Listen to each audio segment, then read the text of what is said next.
Hello students, मैं राहुल कुमार और स्वागत है आज के इस टॉपिक में। आज हम लोग पढ़ेंगे वास्तविक संख्या। आज हम लोग पढ़ने वाले हैं वास्तविक संख्या, जिसको हम रियल नंबर भी कहा जाता है।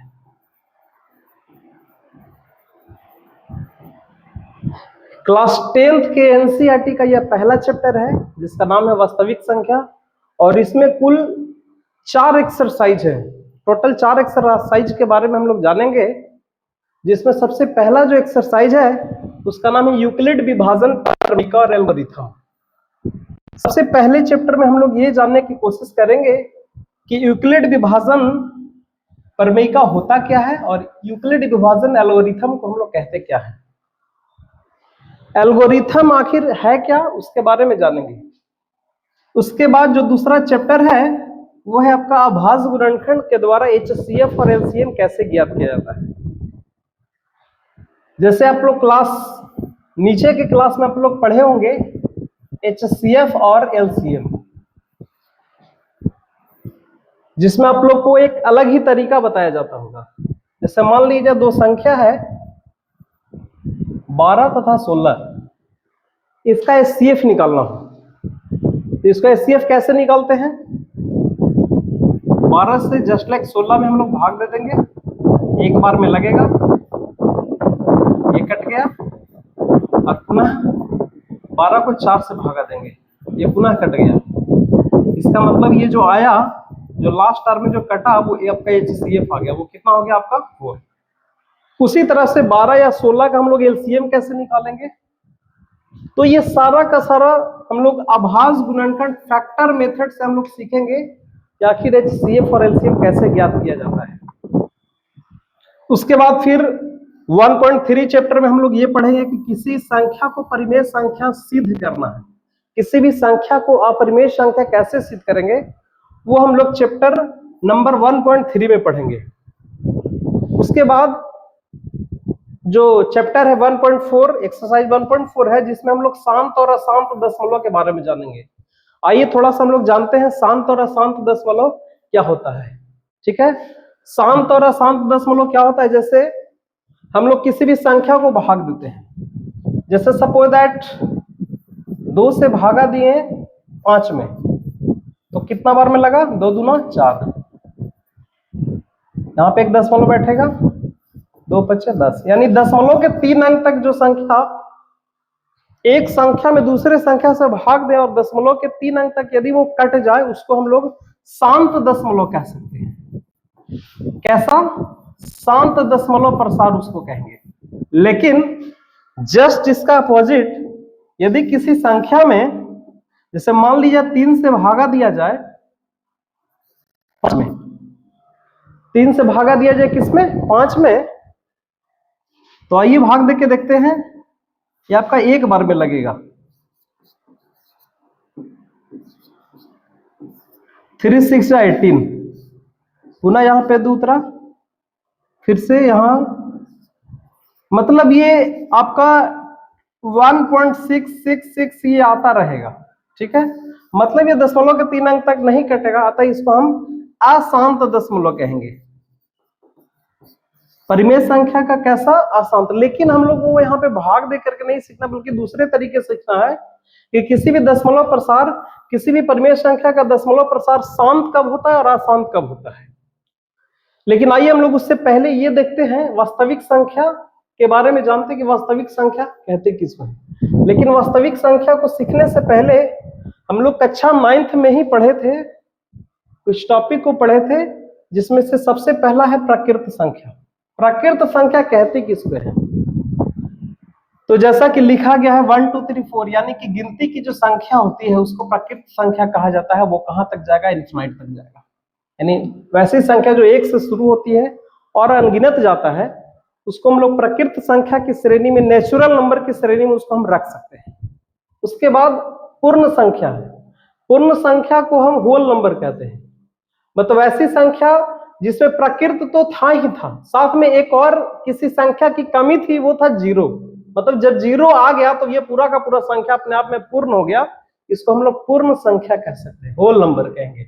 वैसी संख्या जो 0 से शुरू होती है उसको कैसी संख्या कहेंगे? पूर्ण संख्या कह सकते हैं। नेक्स्ट हम लोग क्लास 9th में पढ़े थे और वो है आपका पूर्णांक। पूर्णांक आखिर कहेंगे किसको? बहुत सारे बच्चे इसमें मिस कर जाते हैं कि सर पूर्णांक कहते किसको? तो पूर्णांक में याद रखिएगा, पूर्णांक में पूर्ण संख्या भी होता है और प्रकृत संख्या भी होता है। और यदि उस प्रकृत संख्या को यदि हम निगेटिव ले ले, माइनस में ले ले, तो उन सारी संख्याओं को हम पूर्णांक कह सकते हैं। जैसे 0 शामिल है, 1 है, 2 है, आगे आता जाएगा। और उसी के साथ 0 के पहले यानी कि जितनी भी संख्या है ऋणात्मक होगी, उन सभी को हम पूर्णांक में रख सकते हैं। यानी पूर्णांक संख्या वैसी संख्या है जिसमें 0 शामिल होता है, 1 2 3 4 और साथ ही साथ माइनस का ऋणात्मक का 1 2 3 4। ये सारी सभी संख्याओं को हम पूर्णांक की श्रेणी में रख सकते हैं, पूर्णांक की श्रेणी में रखा जाता है। नेक्स्ट है आपका परिमेय संख्या। परिमेय संख्या किसको कहते हैं? वैसी संख्या जो p बटा q के रूप में लिखा जाए। p बटा q यानी कहने का मतलब जैसे 2 बटा 3, ये p बटा q के रूप में है। 5 ये भी p बटा q के रूप में। किसी भी संख्या के नीचे एक जो होता है वो छुपा होता है, उसको हम लोग परिमेय संख्या कहते हैं। लेकिन इसमें भी एक केस है, एक कंडीशन है कि जहां पे q जो है वो 0 के बराबर नहीं होना चाहिए। यानी बटा के नीचे कभी भी 0 यदि हो गया तो उसको हम परिमेय संख्या की श्रेणी में रख ही नहीं सकते हैं। नेक्स्ट हम लोग क्लास 9th में भी पढ़े थे अपरिमेय संख्या के बारे में। अपरिमेय कहने का मतलब कि जो परिमेय हो ही नहीं, वैसी संख्या वैसी संख्या जो परिमेय नहीं हो उसको हम लोग क्या कहेंगे? उसको हम लोग अपरिमेय संख्या कहेंगे। वैसी संख्या जो परिमेय हो ही नहीं उसको हम लोग अपरिमेय कहेंगे।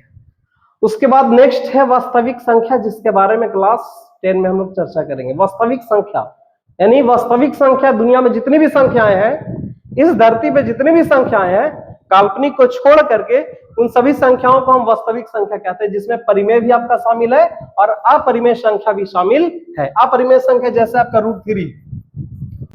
दूसरे शब्दों में अपरिमेय संख्या को हम ऐसे भी कर सकते हैं कि वैसी संख्या जिसका पूरा पूरा हमको वर्गमूल नहीं प्राप्त होता है उसको हम लोग अपरिमेय संख्या कह सकते हैं। जैसे √3 हो गया, है ना। तो वास्तविक संख्या वैसी संख्या जो परिमेय भी हो और अपरिमेय भी हो, यानी परिमेय संख्या और अपरिमेय संख्या के समुच्चय को कहा जाता है वास्तविक संख्या, रियल नंबर कहा जाता है। नेक्स्ट है जो क्लास 9th में हम लोग पढ़े थे, अभाज्य संख्या। अभाज्य संख्या किसको कहते हैं? अभाज्य संख्या वैसी संख्या जो केवल और केवल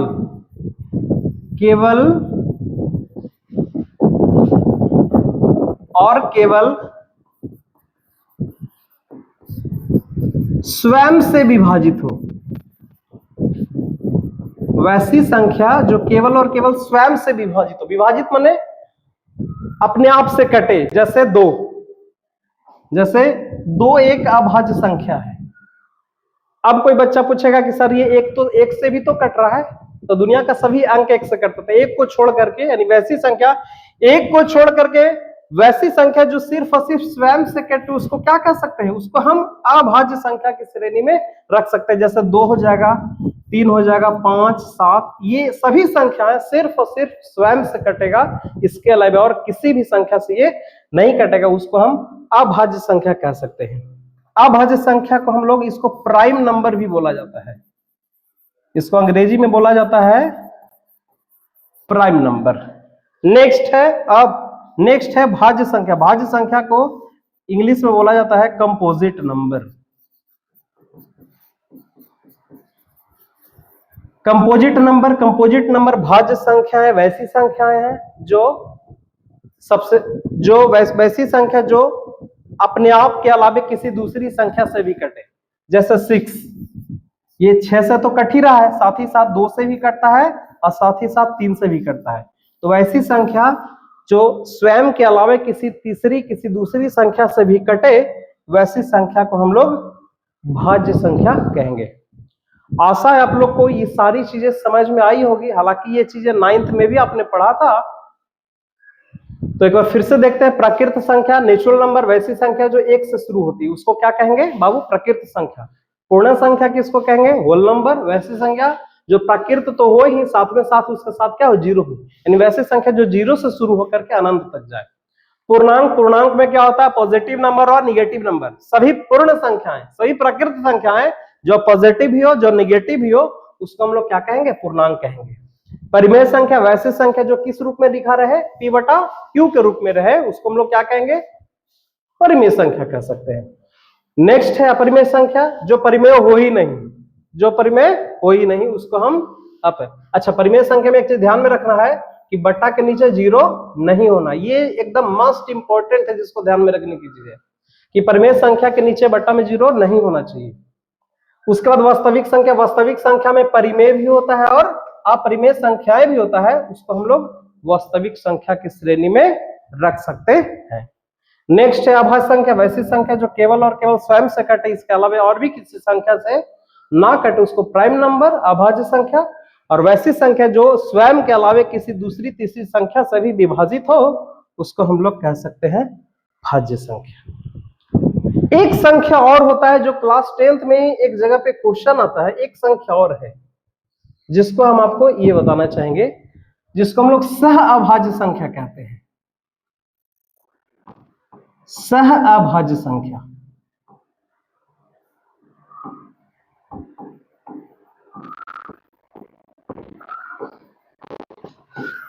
ये सह अभाज्य संख्या होता क्या, सह, सह का मतलब होता है कि होता है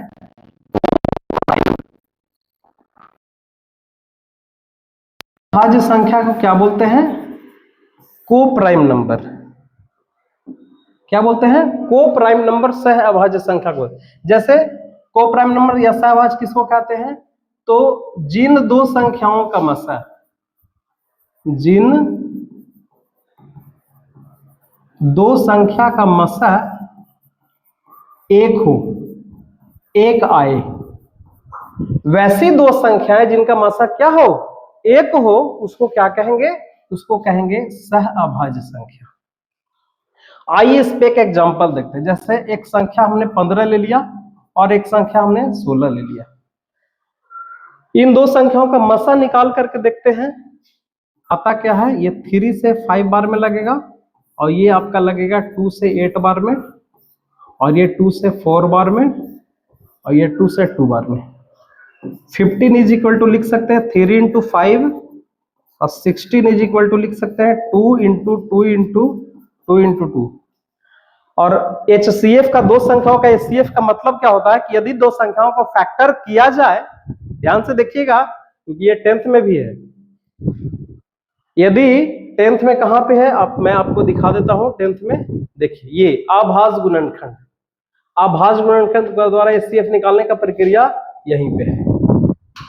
तो ध्यान दीजिएगा कि जब दो संख्याओं को हम फैक्टर करेंगे और जिसमें से ये देखना कि कॉमन पार्ट क्या है, मतलब कि 15 को फैक्टर किए तो 3 इंटू 5 आया, 16 को फैक्टर किए तो 2 इंटू 2 इंटू 2, या फिर इसको हम ऐसे भी लिख सकते हैं 2 का पावर 4 लिख सकते हैं पावर नोटेशन के रूप में।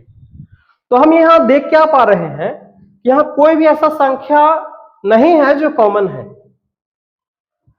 इसका मतलब, या इसका कॉमन पार्ट सिर्फ और सिर्फ कितना है, एक है। मतलब 15 और 16 जो हो जाएगा वो आपका सह अभाज्य संख्या हो जाएगा, क्योंकि इनका मासा कितना है, एक। कोई भी कॉमन पार्ट नहीं होगा तो उसका कॉमन पार्ट एक होता है। उसी तरह से और भी एग्जांपल है, 3 और 5 भी को प्राइम नंबर है। उसी तरह से 7 भी को प्राइम नंबर है, 7 और 9 भी। दुनिया में असंख्य बहुत सारे एग्जाम्पल पड़े हुए हैं को प्राइम नंबर का, सह अभाज्य संख्या। तो याद रखना है, वैसी दो संख्या है जिनका मासा क्या हो, सिर्फ और सिर्फ एक हो, उनको क्या कहेंगे, को प्राइम नंबर, सह अभाज्य संख्या।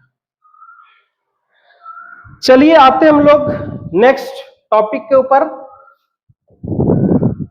नेक्स्ट टॉपिक में हम लोग ये पढ़ेंगे कि एल्गोरिथम क्या होता है और प्रमेयिका क्या होता है। हम लोग जानेंगे एल्गोरिथम और प्रमेयिका के बारे में।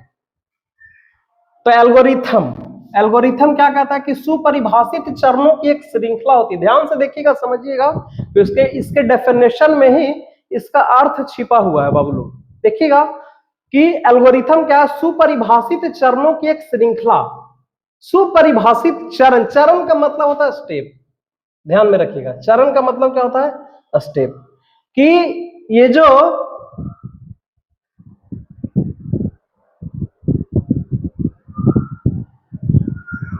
एल्गोरिथम जो है वो एक प्रकार की सुपरिभाषित चरणों की एक श्रृंखला है, जो एक विशेष प्रकार के समस्याओं को हल करने की प्रक्रिया या विधि प्रदान करती है। जैसे एल्गोरिथम, जैसे चरण कहने का मतलब है कि किसी भी काम को संपन्न करने के लिए कई एक चरणों से हमें गुजरना पड़ता है। जैसे मान लीजिए अभी हम आप लोग को पढ़ा रहे हैं, ध्यान से सुनिएगा, एक एग्जांपल में आपका पूरा का पूरा एल्गोरिथम समझ में आ जाएगा। जैसे हम आज आप लोग को ऑनलाइन पढ़ा रहे हैं, तो ऑनलाइन पढ़ाने से पहले बहुत सारी प्रक्रियाएं, बहुत सारे स्टेप्स हैं। जैसे सबसे पहला स्टेप है कि बोर्ड ऑन करना है, उसके बाद माइक सेट करना है, उसके बाद पीसी सेट करना है, उसके बाद फिर लाइट ऑन करना है। तो बहुत सारी ऐसी प्रक्रियाएं हैं जिनको हम स्टेप कह सकते हैं। इसी को कहा जाता है एल्गोरिदम। इसी को क्या कहा जाता है, एल्गोरिदम। मतलब एक प्रकार का चरण है। जैसे हम लोग चाय बनाते हैं ना, तो चाय बनाने की एक प्रक्रिया है। चाय बनता है तब, कब चाय बनता है, उसके लिए सबसे पहले केतली को उठा करके कहां रखना पड़ता है, स्टोव पे, गैस पे रखना पड़ता है ना। गैस जलाना है, उसके ऊपर बर्तन रखना है, फिर पानी डालना है, फिर चाय डालना है, फिर दूध डालना है, फिर चीनी डालना है, उसके बाद ही चाय बनता है। तो एल्गोरिथम भी वही है, एक प्रकार की चरण है। और इस सुपरिभाषित चरणों की एक श्रृंखला होता है, जिसको करने के बाद एक विधि प्रदान होता है, एक सॉल्यूशन निकलता है, एक हल निकलता है। और मैं बता दूं कि इसी के जरिए हम लोग HCF ज्ञात करेंगे। आगे हम लोग को आएगा, यूक्लिड विभाजन एल्गोरिथम यहीं से निकला है, ठीक है। नेक्स्ट है प्रमेयिका। प्रमेयिका क्या है, तो कहता है प्रमेयिका जो है एक सिद्ध किया हुआ कथन है। ध्यान से देखिएगा, प्रमेयिका जो है एक सिद्ध किया हुआ कथन है, और इसे एक अन्य कथन को सिद्ध करने में प्रयोग करते हैं। मतलब पहले से ऑलरेडी एक प्रकार का कथन सिद्ध है। जैसे हम लोग जानते हैं कि त्रिभुज के तीनों कोनों का योग 180 डिग्री होता है, हम लोग क्लास 9 में सीखे थे। लेकिन यदि इसी प्रमेय को यदि किसी दूसरे क्वेश्चन में यदि प्रयोग कर दिया जाए, इसी को हम लोग कहेंगे प्रमेयिका। मतलब एक प्रकार का सिद्ध किया हुआ कथन है, जिसको हम अन्य कथनों को सिद्ध करने में इसका प्रयोग कर सकते हैं। बहुत प्रकार की ऐसी प्रमेय है। चतुर्भुज के चारों कोनों का योग 360 डिग्री बराबर होता है, उसका हम कहीं दूसरे जगह पे यदि प्रयोग करेंगे तो उसी को क्या कहेगा, प्रमेयिका। तो आपको समझ में आया होगा कि एल्गोरिथम क्या है। एल्गोरिथम सुपरिभाषित चरणों की एक श्रृंखला होती है। और प्रमेयिका क्या है, तो प्रमेयिका जो है एक सिद्ध किया हुआ कथन है, और इसे अन्य कथनों को सिद्ध करने में इसका क्या किया जाता है बाबू, प्रयोग किया जाता है। चलिए नेक्स्ट टॉपिक पे हम लोग आते हैं, और हम लोग पढ़ेंगे यूक्लिड विभाजन प्रमेयिका आखिर है क्या। ध्यान से समझिएगा, हालांकि देखने में बहुत बड़ा लग रहा है कि आखिर ये होगा क्या, लेकिन वास्तव में मैं बताऊं तो बिल्कुल ये आसान चीज है। कुछ है ही नहीं यूक्लिड विभाजन प्रमेयिका।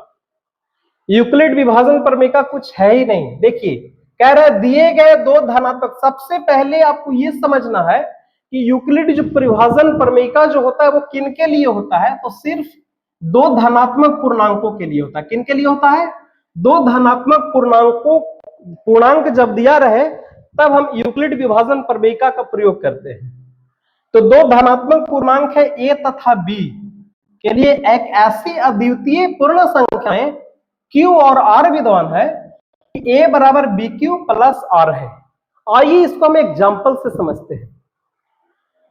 जैसे 3 से भाग लगाना है 17 में, 5 r में लगेगा, शेषफल कितना बचा, 2 बचा। एक और एग्जांपल लेते हैं, 2 से डिवाइड लगाना है 16 में, 2 8 जा 16, कितना बचा, 0।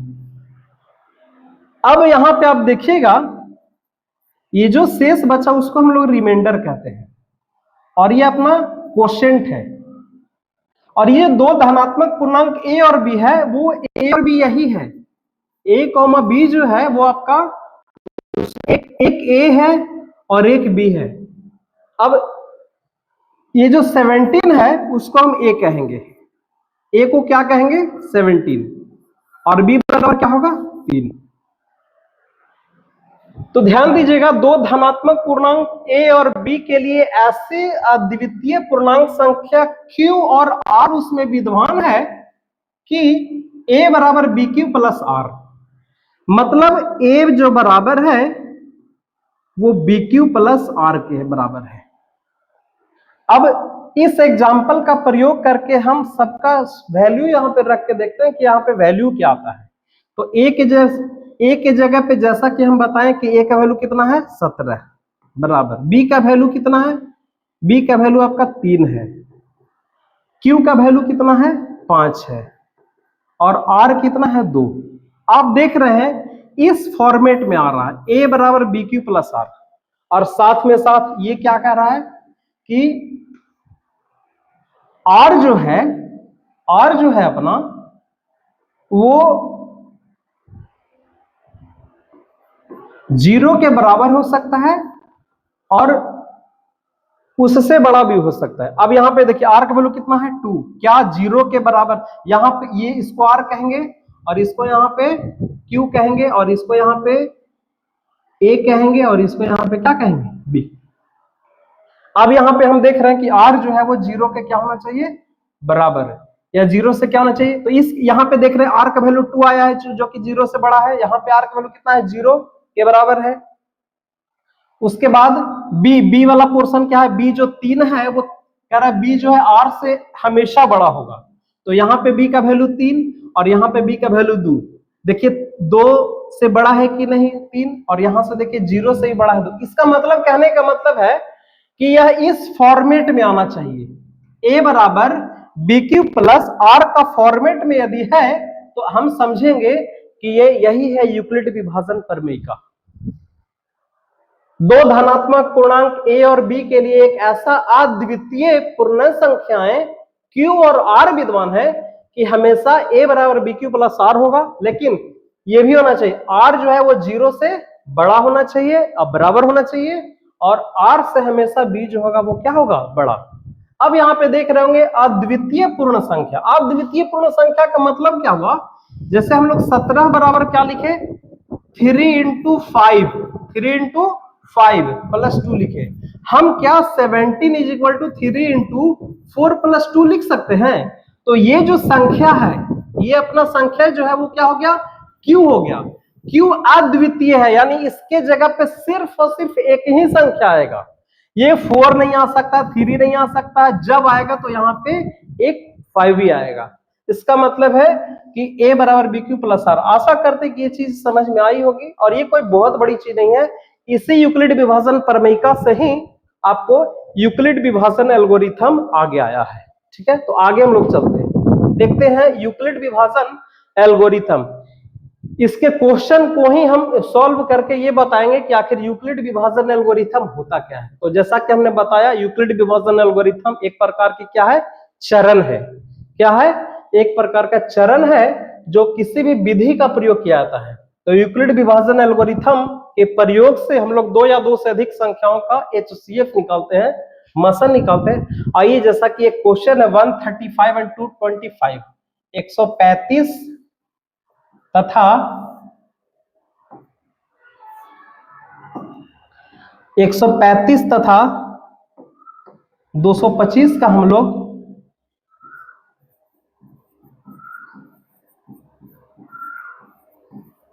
तथा 225 का यूक्लिड विभाजन एल्गोरिथम का प्रयोग करके यहाँ पे हम लोग HCF ज्ञात करने की कोशिश करेंगे कि इसका HCF कैसे ज्ञात जाता है।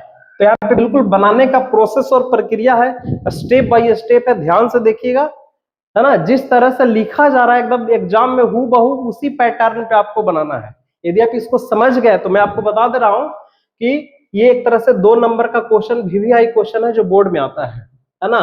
इसका क्वेश्चन कुछ यूं है,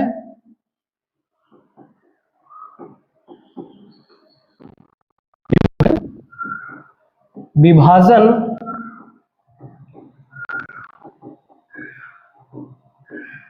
एल्गोरिथम से 35 तथा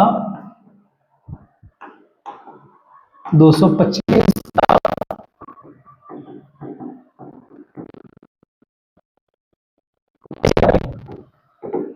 आइए ध्यान से समझिएगा। यदि आप चाहते हैं कि बोर्ड में 2 नंबर एकदम आपका आए तो बिल्कुल आप अगले 2 से 3 मिनट बने रहें, क्योंकि मजा आने वाला है। देखिए, सबसे पहले 135 तथा 225 में आपको यह देखना है कि इसमें बड़ा संख्या कौन है। तो बड़ा संख्या 225 है, ठीक है। तो इसको आराम से इसको मानेंगे। क्या करेंगे, इसको, इस क्वेश्चन को हम लोग एज्यूम करके चलेंगे। लिखेंगे, माना कि a बराबर 135 तथा b बराबर 225। चलिए बड़े संख्या को हम 225 मान लेते हैं। a बराबर 225 मान लेते हैं तथा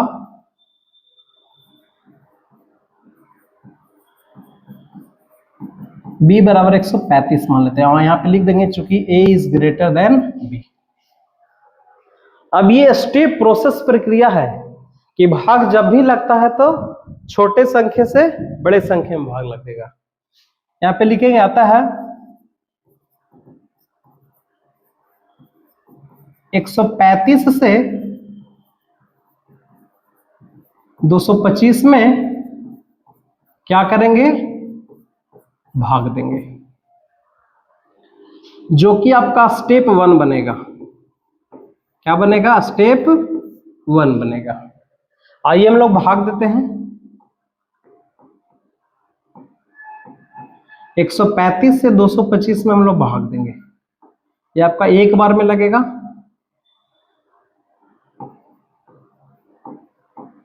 शेषफल बचेगा आपका 90 शेषफल बचेगा। शेष यहां पे कितना बचा, 90। अब आपको यहां पे स्टेप चरण लिखना है। क्या लिखना है, यहीं पे जस्ट लिखेंगे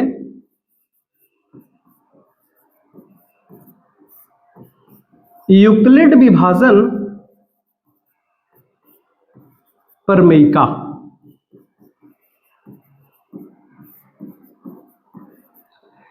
यूक्लिड विभाजन प्रमेयिका का जो चरण हमने बताया है, यूक्लिड विभाजन प्रमेयिका का जो चरण हमने बताया है, उसको हम लिखेंगे यहां पे, ध्यान दीजिएगा।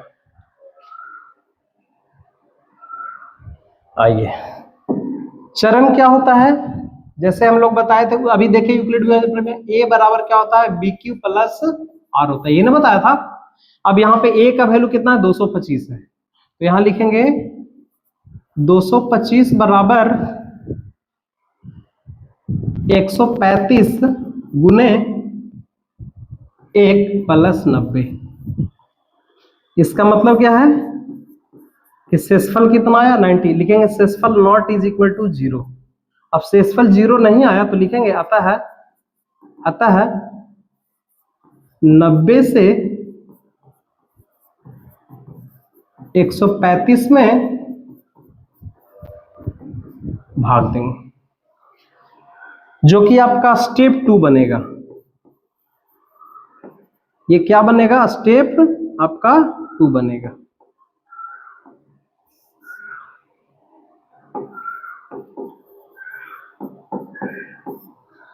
स्टेप आपका 2 बनेगा। आइए स्टेप 2 क्या है। स्टेप 2 में जैसा कि हमने यहां पे लिखा 90 से 135 में भाग देंगे। 90 से 135 में भाग देंगे, एक बार में लगेगा बाबू, कितना आ जाएगा, 5। यहां पे भी शेष नहीं आया 0 के बराबर, तो पुनः ये प्रक्रिया फिर से हम इस चीज को लिखेंगे। क्या,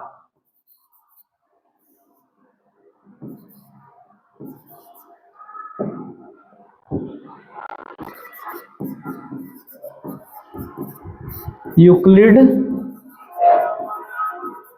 विभाजन